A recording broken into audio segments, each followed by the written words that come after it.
नमस्कार, मैं हूं सचिन, लेकर हाजिर हूं जो कहेंगे सच कहेंगे।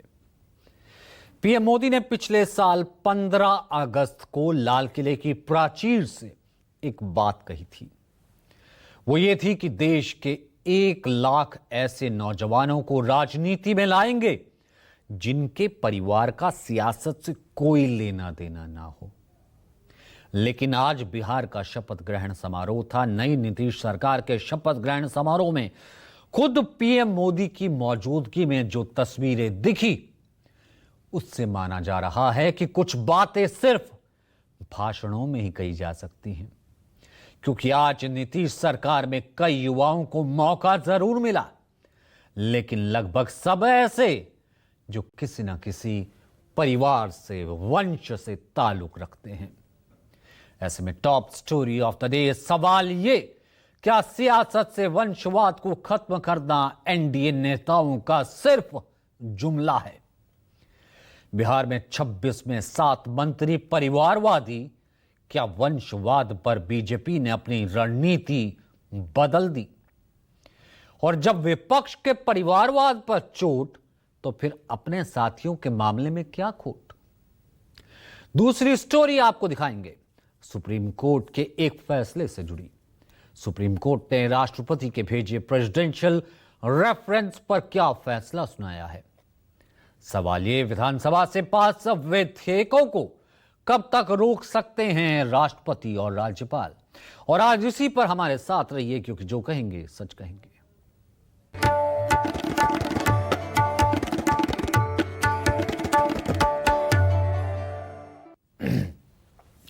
शुरुआत करते हैं बिहार के नए मंत्रिमंडल से।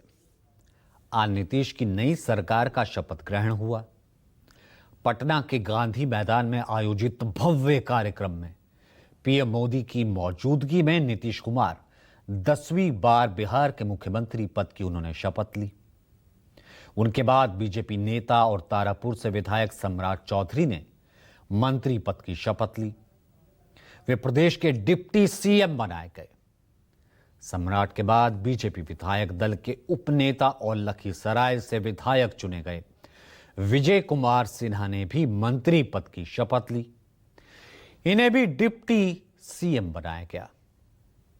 कुल मिलाकर आज नीतीश की नई कैबिनेट में 26 मंत्रियों ने शपथ ली, जिसमें बीजेपी कोटे से 14 और जेडीयू कोटे से 8 नेता मंत्री बने हैं।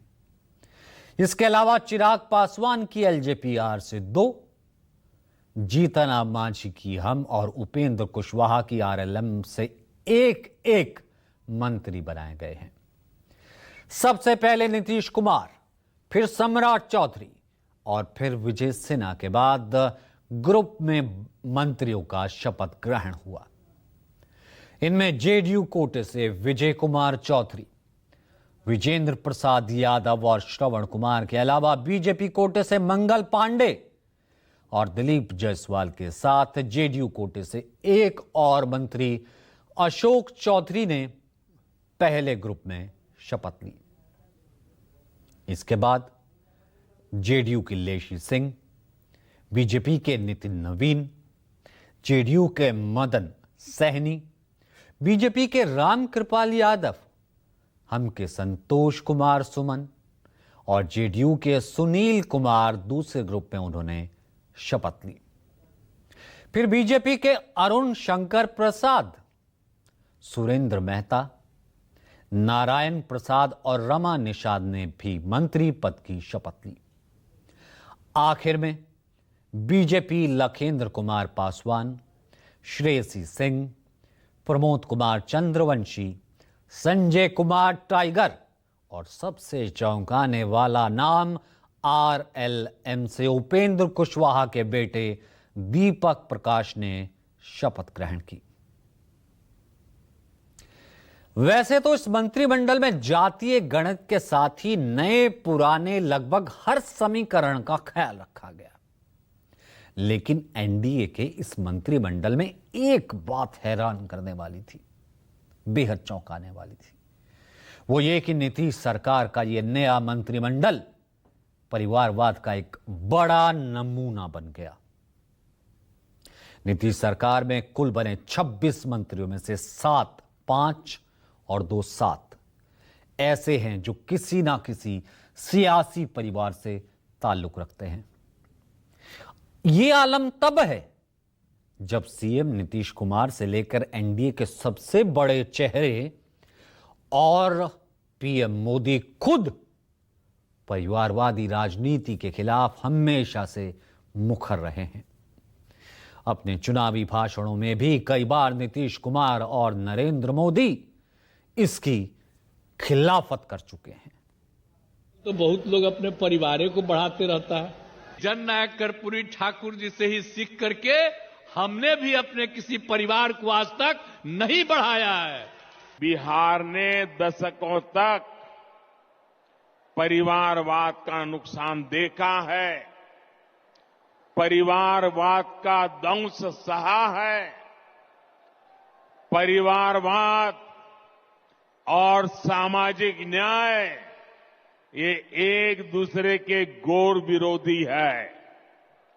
परिवारवाद विशेष रूप से नौजवानों का, प्रतिभा का सबसे बड़ा दुश्मन है। बात तो सही है, परिवारवाद न सिर्फ सामाजिक न्याय का घोर विरोधी है बल्कि युवाओं के लिए काबिलियत का भी सबसे बड़ा दुश्मन। लेकिन सवाल उठता है कि इस दुश्मन रूपी बुराई का सियासत से खात्मा कैसे होगा? क्या सिर्फ चुनावी भाषणों में जिक्र कर देने से वंशवादी राजनीति का सफाया हो सकता है?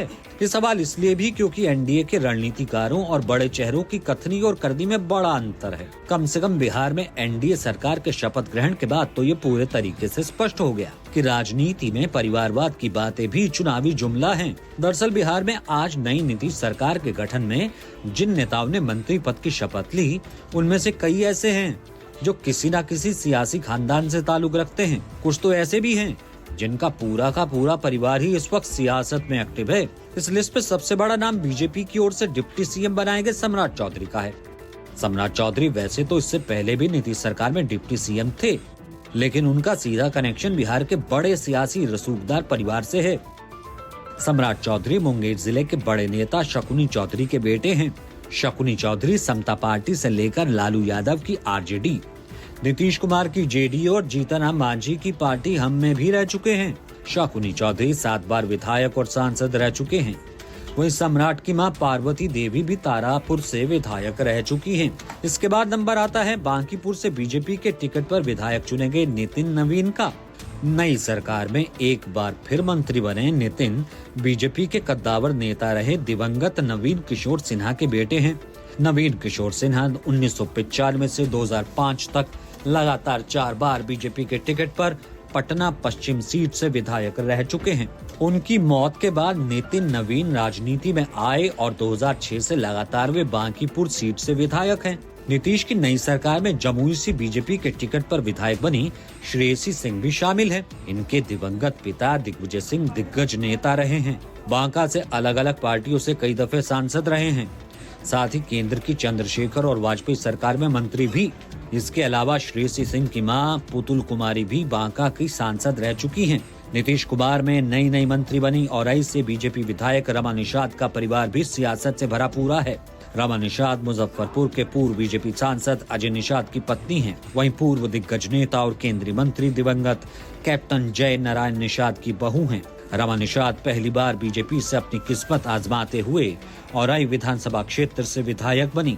इसके अलावा जेडीयू कोटे से एक बार फिर मंत्री बने अशोक चौधरी भी सियासी परिवार से ताल्लुक रखते हैं। अशोक चौधरी कांग्रेस के दिग्गज नेता रहे महावीर चौधरी के बेटे हैं। दिलचस्प बात यह है कि इनकी बेटी शांभवी चौधरी चिराग पासवान की एलजेपी से सांसद हैं। बिहार की नई सरकार में एक बार फिर मंत्री बने संतोष कुमार सुमन जीतन राम मांझी के बेटे हैं। वे कहीं से विधायक बनकर नहीं बल्कि एमएलसी कोटे से मंत्री बने हैं। मैं तो 4थी बार शपथ लिया हूं और मैं पूरी मेहनत से पार्टी का काम कर रहा हूं और विपक्ष को सिर्फ बहानेबाजी नहीं करना चाहिए, झूठ बात नहीं करना चाहिए, काम करें, हार से सबक लेना चाहिए। और जब तक सबक नहीं लेंगे, सीख नहीं लेंगे, जनता के बीच में नहीं जाएंगे, इस तरह की बात करते रह जाएंगे, रसातल में चले जाएंगे, ख़त्म हो जाएंगे। तो एसपी यादव जी से मेरा यही अनुरोध है कि आप अपने हार से समीक्षा कीजिए और समीक्षा से जो सबक मिलता है उसको ग्रहण कीजिए और उसको सुधार करने का काम कीजिए, तभी यहाँ की जनता कुछ विश्वास करेगी। नहीं तो खोखली वादे, सपने देखने से कुछ नहीं होता है। नीतीश की नई सरकार में परिवारवाद का एक नया और दिलचस्प चेहरा दीपक प्रकाश का है। 2 शर्ट और जीन्स पहनकर शपथ ग्रहण करने पहुंचे। दीपक प्रकाश आरएलएम अध्यक्ष उपेंद्र कुशवाहा के बेटे हैं। उनकी मां और उपेंद्र कुशवाहा की पत्नी स्नेहलता भी इस बार के चुनाव में अपनी पार्टी के टिकट से सासाराम से विधायक बने हैं। दीपक प्रकाश कंप्यूटर साइंस से इंजीनियरिंग कर चुके हैं और एक मल्टीनेशनल कंपनी में काम कर चुके हैं। शपथ ग्रहण के बाद दीपक प्रकाश अभिवादन करते हुए पीएम मोदी के पास पहुंचे थे, जहां पीएम मोदी ने भी उनको पीठ थपथपाकर शाबाशी दी। ऐसे में परिवारवाद को लेकर पीएम मोदी के भाषणों पर सवाल तो उठेंगे ही। आरजेडी खुद देखे कि उनके अंदर जो परिवार से आए हुए तथाकथित लोग हैं, उनकी क्या काबिलियत है, उनकी क्या योग्यता है, तब टिप्पणी करें।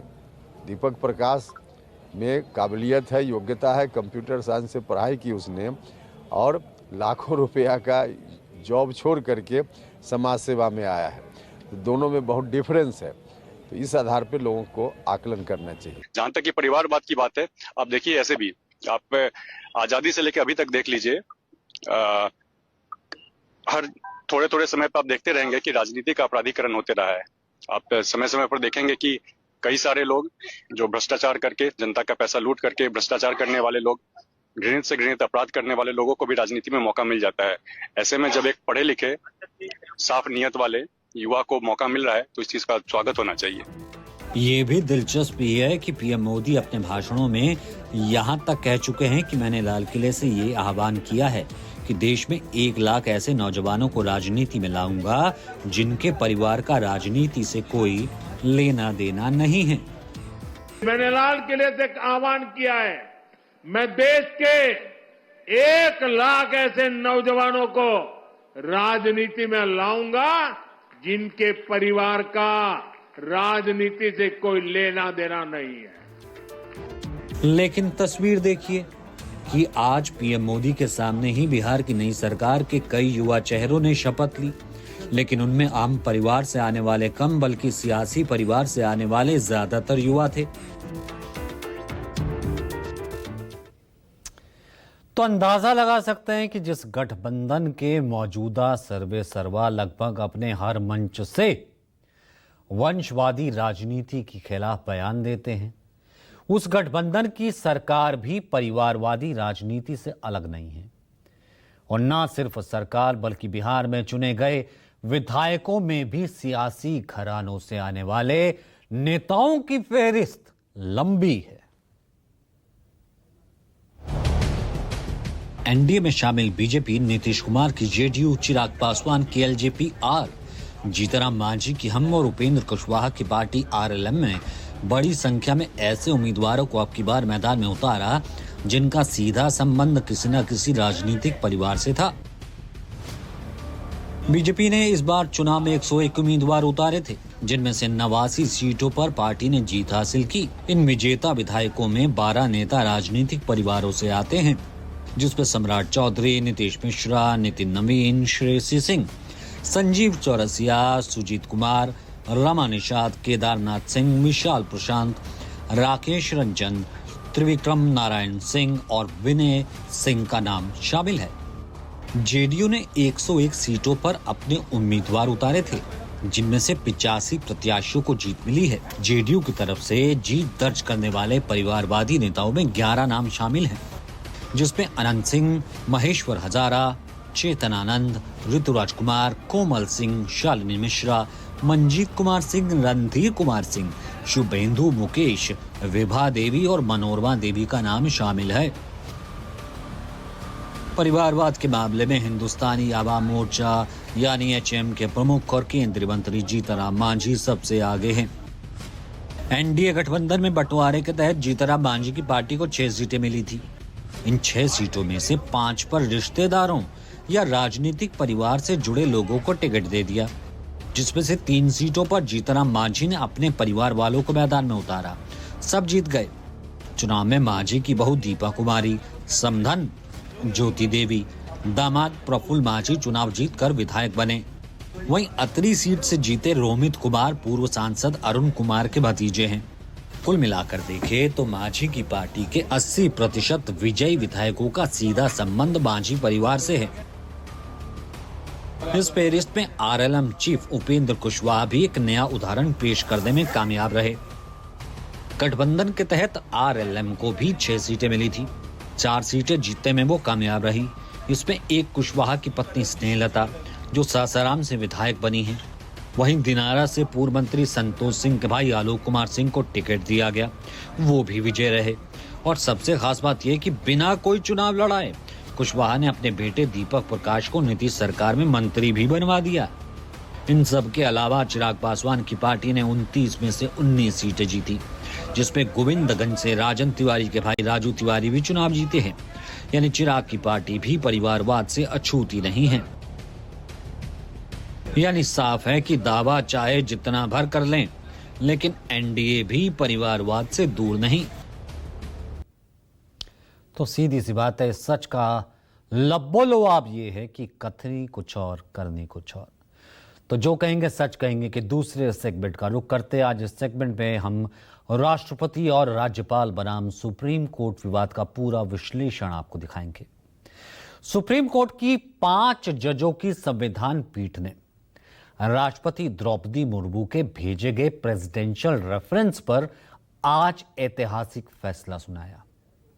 अपने फैसले में सुप्रीम कोर्ट ने कहा कि राज्य विधानसभाओं से पारित विधेयकों को मंजूरी देने के संबंध में राज्यपाल और राष्ट्रपति के लिए कोई समय सीमा तय नहीं की जा सकती।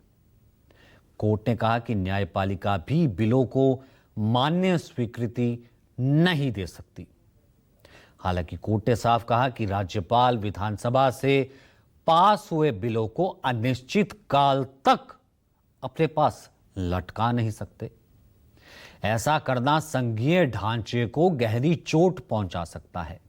साथ ही जनता द्वारा चुनी हुई सरकार के कामकाज को यह पूरी तरह ठप कर देगा। ये देखिए ऑब्जर्वेशन।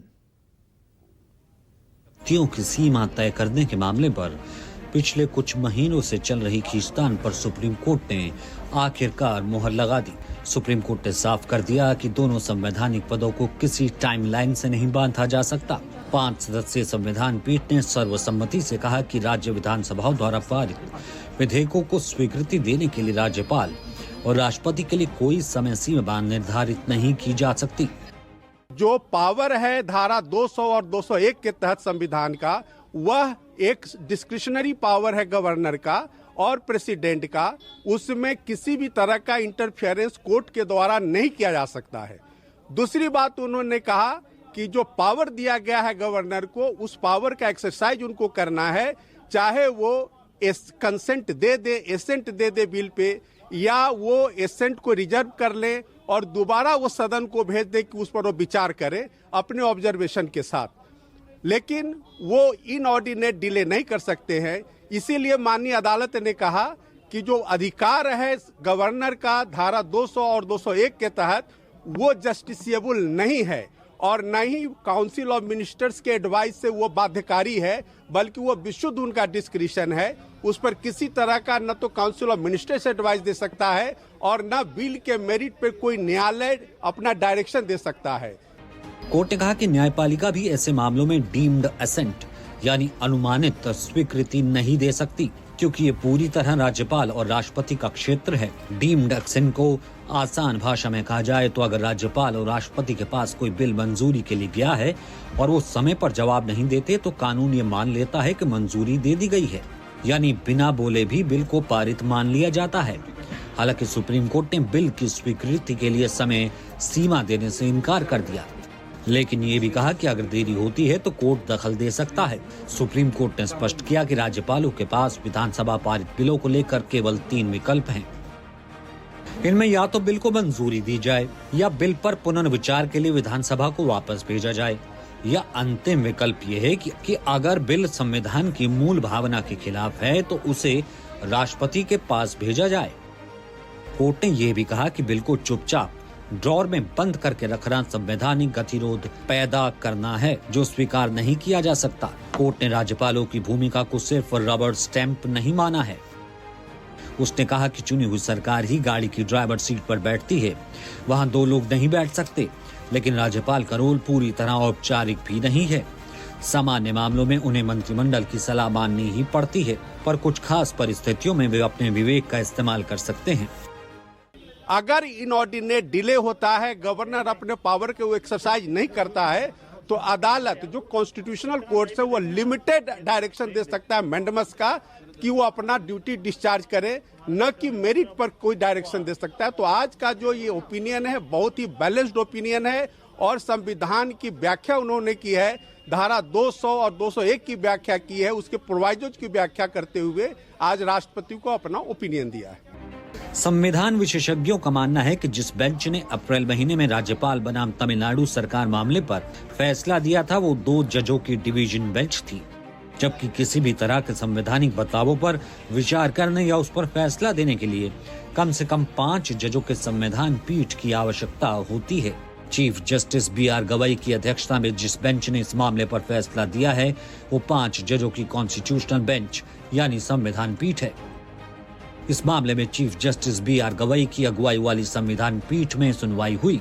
पीठ में जस्टिस सूर्यकांत, विक्रमनाथ, PS नरसिम्हा और AS चंद्रचूड़कर शामिल थे। सुनवाई के दौरान अटॉर्नी जनरल R वेंकटमणि और सॉलिसिटर जनरल तुषार मेहता ने केंद्र सरकार का पक्ष रखा। वहीं विपक्ष शासित राज्य तमिलनाडु, पश्चिम बंगाल, केरल, कर्नाटक, तेलंगाना, पंजाब और हिमाचल ने केंद्र का विरोध किया। हालांकि मामले में मुख्य पक्षकार तमिलनाडु की M.K. स्टालिन सरकार थी। The Supreme Court has made it very, very clear that the governor is still an S-man, a postmaster and a rubber stamp. Beyond that, he does not have any other powers. He does not have a pocket veto. There is not a fourth option that the governor can reject a bill. That is not how our constitutional scheme of things work, and that has been once again reiterated by the Supreme Court. दरअसल ये मामला Tamil Nadu governor R.N. Ravi और राज्य सरकार के बीच हुए विवाद से उठा था। तमिलनाडु सरकार ने आरोप लगाया कि गवर्नर ने राज्य सरकार के कई बिल रोक रखे हैं, जिसके बाद मामला सुप्रीम कोर्ट पहुंचा और इस साल अप्रैल में सुप्रीम कोर्ट की 2 जजों की बेंच ने राज्यपाल और राष्ट्रपति के पास लंबित तमिलनाडु सरकार के 10 विधेयकों को अपनी तरफ से मंजूरी दे दी थी, जिसके बाद इस फैसले पर विवाद खड़ा हो गया था। आइए अब आपको तमिलनाडु सरकार बनाम राज्यपाल विवाद की पूरी टाइमलाइन बताते हैं। नवंबर 2020 से अप्रैल 2023 के बीच तमिलनाडु विधानसभा में 12 विधेयक पारित किए गए, लेकिन राज्यपाल R.N. रवि ने बिलों को मंजूरी नहीं दी। इसके बाद 2021 से 23 के बीच मामले पर विवाद बढ़ा। तमिलनाडु सरकार ने आरोप लगाया कि राज्यपाल R.N. रवि केंद्र की बीजेपी सरकार के इशारे पर काम कर रहे हैं। अक्टूबर 2023 में तमिलनाडु सरकार ने सुप्रीम कोर्ट में याचिका दायर की। सरकार ने कहा कि राज्यपाल का बिलों को लटकाना और बिना कारण बताए मंजूरी रोकना असंवैधानिक है। नवंबर 2023 में राज्यपाल ने 10 विधेयक बिना साइन किए लौटा दिए और 2 विधेयकों को राष्ट्रपति के पास विचार के लिए भेजा। 18 नवंबर 2023 को तमिलनाडु विधानसभा ने विशेष सत्र बुलाया, उन 10 बिलों को फिर से पास कराया और राज्यपाल को वापस भेजा। राज्यपाल ने इन 10 बिलों को भी राष्ट्रपति को भेज दिया। 8 अप्रैल 2025 को सुप्रीम कोर्ट ने आदेश दिया कि राज्यपाल के पास कोई वीटो पावर नहीं है। कोर्ट ने आदेश दिया कि इन 10 विधेयक को पारित माना जाए। साथ ही कहा कि राज्यपाल की ओर से भेजे गए बिल पर राष्ट्रपति को 3 महीने में फैसला लेना होगा। 15 मई 2025 को बिलों पर मंजूरी की डेडलाइन तय करने पर राष्ट्रपति द्रौपदी मुर्मू ने आर्टिकल 143(1) के तहत सुप्रीम कोर्ट से 14 सवाल करते हुए राय मांगी थी। अप्रैल महीने में सुप्रीम कोर्ट के फैसले के बाद पहली बार जब विधानसभा के पास विधेयक राज्यपाल की मंजूरी के बिना पारित हो गए, अपनी तरह के पहले फैसले में सुप्रीम कोर्ट ने देश के राष्ट्रपति के लिए भी समय सीमा तय कर दी थी। सुप्रीम कोर्ट ने कहा कि राज्यपाल की तरफ से भेजे गए बिल पर राष्ट्रपति को 3 महीने के भीतर फैसला लेना होगा। इसी फैसले के दौरान अदालत ने राज्यपालों की ओर से राष्ट्रपति को भेजे गए बिल पर भी स्थिति स्पष्ट की है। अपने आदेश में सुप्रीम कोर्ट ने संविधान के अनुच्छेद 201 का हवाला दिया। सुप्रीम कोर्ट ने कहा, राज्यपालों की ओर से भेजे गए बिल के मामले में राष्ट्रपति के पास पूर्ण वीटो या पॉकेट वीटो का अधिकार नहीं है। उनके फैसले की न्यायिक समीक्षा की जा सकती है और न्यायपालिका बिल की संवैधानिकता का फैसला न्यायपालिका करेगी। अपने पिछले फैसले में सुप्रीम कोर्ट ने कहा था कि आर्टिकल 201 के तहत राष्ट्रपति के निर्णय की न्यायिक समीक्षा की जा सकती है। अगर बिल में केंद्र सरकार के निर्णय को प्राथमिकता दी गई हो तो कोर्ट मनमानी या दुर्भावना के आधार पर बिल की समीक्षा करेगा। अदालत ने यह भी कहा था कि बिल में राज्य की कैबिनेट को प्राथमिकता दी गई हो और राज्यपाल ने विधेयक को मंत्री परिषद की सहायता और सलाह के विपरीत जाकर फैसला किया हो तो कोर्ट के पास बिल की कानूनी रूप से जांच करने का अधिकार होगा। सुनवाई के दौरान गैर बीजेपी शासित राज्यों ने केंद्र सरकार का विरोध किया। कर्नाटक सरकार ने कहा, राष्ट्रपति और राज्यपाल सिर्फ नाम मात्र के प्रमुख। बंगाल सरकार ने कहा, राज्यपालों को बिल पर तुरंत फैसला लेना चाहिए। तमिलनाडु ने कहा, बिलों पर विचार करना राष्ट्रपति राज्यपालों का काम नहीं। जबकि 26 अगस्त को महाराष्ट्र, गोवा, उत्तर प्रदेश, हरियाणा, छत्तीसगढ़, ओडिशा और पुडुचेरी समेत बीजेपी शासित राज्यों के वकीलों ने कहा कि कोर्ट समय सीमा नहीं तय कर सकती। केंद्र सरकार ने कहा कि राष्ट्रपति और राज्यपाल की विधानसभा के पास बिलों पर कार्रवाई के खिलाफ राज्य सुप्रीम कोर्ट में रिट पिटीशन दायर नहीं कर सकते। केंद्र ने कहा कि राज्य सरकारें अनुच्छेद 32 का इस्तेमाल नहीं कर सकती क्योंकि मौलिक अधिकार आम नागरिकों के लिए होते हैं, राज्यों के लिए नहीं। इस मामले पर सुनवाई के दौरान अटॉर्नी जनरल आर वेंकट मणि ने मजबूती से केंद्र का पक्ष रखा। अटॉर्नी जनरल ने सुप्रीम कोर्ट के अप्रैल 2025 वाले फैसले पर सवाल उठाते हुए कहा, क्या अदालत संविधान को फिर से लिख सकती है? कोर्ट ने गवर्नर और राष्ट्रपति को आम प्रशासनिक अधिकारी की तरह देखा, जबकि वे संवैधानिक पद है। दरअसल केंद्र सरकार का मानना है कि सुप्रीम कोर्ट के फैसले के बाद आने वाले दिनों में संवैधानिक संकट खड़ा हो सकता है। संविधान विशेषज्ञों का भी यही मानना था कि राज्यपाल और राष्ट्रपति को किसी समय सीमा के बीच बांधना संविधान की मूल भावना के अनुरूप नहीं है। तो फिलहाल आज के एडिशन जो कहेंगे सच कहेंगे में इतना ही। फिर होगी आपसे मुलाकात। इजाजत दीजिए, नमस्कार। छोड़ जाते हैं सुपर 30 के साथ।